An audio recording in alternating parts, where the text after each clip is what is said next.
রাজনৈতিক দলের সঙ্গে একাত্মতা পোষণ করতে বাধ্য হয়েছে এক প্রকার এই যৌক্তিক দাবিগুলোর পরিপ্রেক্ষিতে।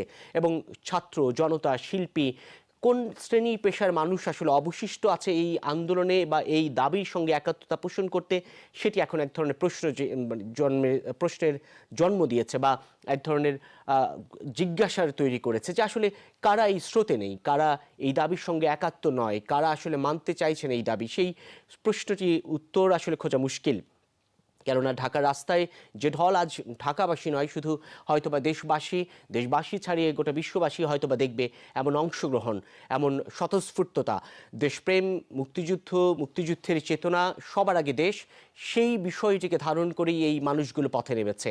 তারা তাদের এই দেশের প্রতি যে ভালোবাসা, আবেগ, শ্রদ্ধা, মুক্তিযোদ্ধার প্রতি যে শ্রদ্ধা, তারই যেন প্রতিফলন ঘটিয়েছে এই মার্চ টু ঢাকায় কর্মসূচিতে। যেমনটা আমরা